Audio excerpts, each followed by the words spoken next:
ইংল্যান্ডকে হারিয়ে আর্জেন্টিনা টানা দ্বিতীয়বার ফাইনালে ওঠায় উচ্ছ্বাসে ভাসছেন দলটির সমর্থকেরা। নিউ জার্সির আটলান্টিক সিটিতে প্রবাসী বাংলাদেশি ভক্তদের মাঝেও বইছে বাঁধভাঙা আনন্দ। সেমিফাইনালে শেষ মুহূর্তের জয়ের পর সবারই প্রত্যাশা, ফাইনালে স্পেনকে হারিয়ে আবারও বিশ্ব চ্যাম্পিয়নের মুকুট ধরে রাখবে আলবিসেলেস্তারা। সেমিফাইনালে জেতার পর আর মাত্র একটি ম্যাচ, ফাইনালের সেই ম্যাচ জিতলেই বিশ্ব চ্যাম্পিয়নের মুকুট ধরে রাখতে পারবে আর্জেন্টিনা। সেই লক্ষ্যে দৃঢ় প্রত্যয়ে এগিয়ে চলেছে আর্জেন্টিনা। আর্জেন্টিনা আজকে জিতাতে আমরা অনেক খুশি। আশা করি ইনশাল্লাহ আর্জেন্টিনা চ্যাম্পিয়ন হবে। আটলান্টা স্টেডিয়ামে অনুষ্ঠিত ম্যাচে আর্জেন্টিনার প্রতিপক্ষ ছিল থ্রি লায়ন্স নামে পরিচিত ইংল্যান্ড।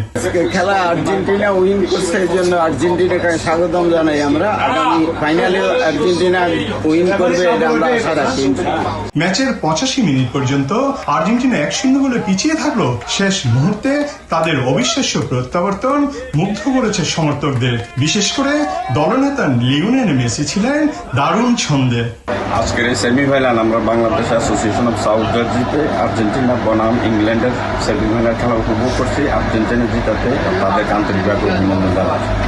বিশ্ব ফুটবলের দুই পরাশক্তির এই ম্যাচ ঘিরে উন্মাদনা ছড়িয়ে পড়ে নিউ জার্সির আটলান্টিক সিটিতে। আর্জেন্টিনার জয় নিশ্চিত হতেই উল্লাসে ফেটে পড়েন প্রবাসী বাংলাদেশি সমর্থকেরা।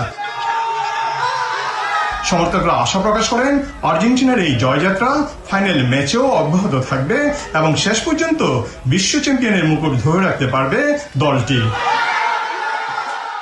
আর্জেন্টিনা আজকে জয়ী হওয়াতে তাদের সমর্থকরা খুব খুশি। তারা আশায় দিন গুনছেন ফাইনালে আর্জেন্টিনা স্পেনকে পরাজিত করে চ্যাম্পিয়ন হবে।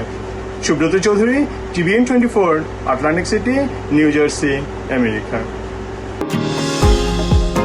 নিউ ইয়র্ক থেকে সম্প্রচারিত TVN 24 টেলিভিশন বিশ্বজুড়ে বাঙালির কণ্ঠস্বর।